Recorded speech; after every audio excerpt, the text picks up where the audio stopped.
it's getting to the point where the debates that are taking place in Congress are just extensions of these stupid status competitions that are taking place online. It's surreal, and it's highly destructive to democracy.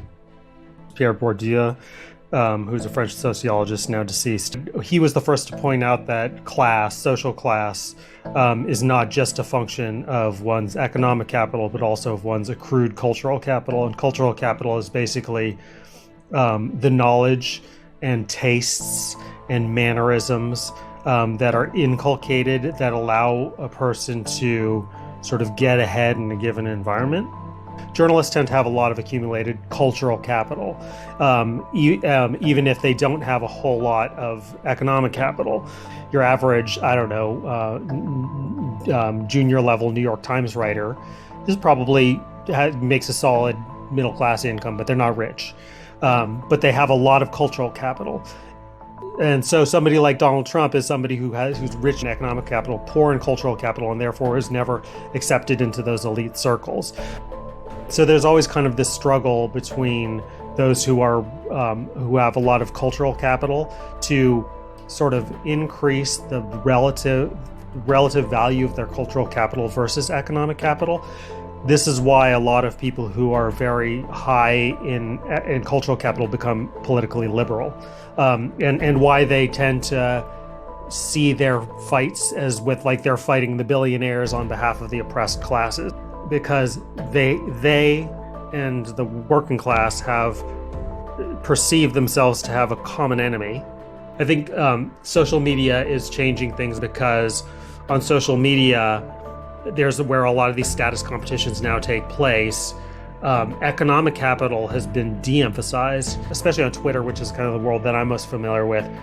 For the most part, if you're arguing with somebody, you have no idea how much money they have. So you have to have other ways to be able to show your status. But the new currency for distinguishing one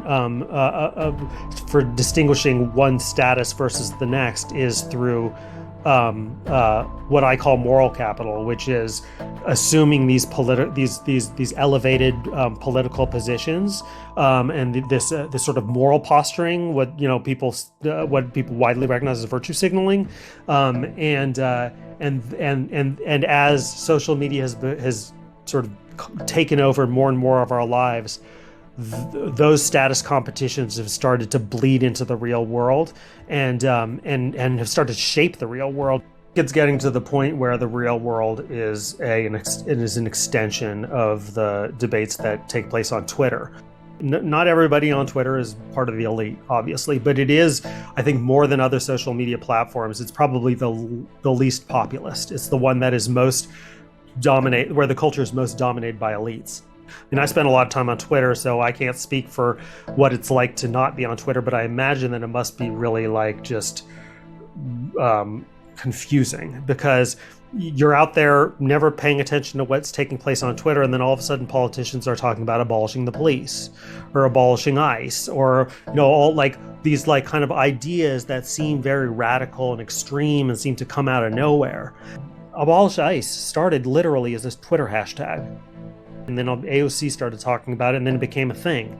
And it was like this started as a Twitter intra-elite battle over moral capital, and then it became an actual public debate. So the real world is being shaped by this stuff, not the other way around.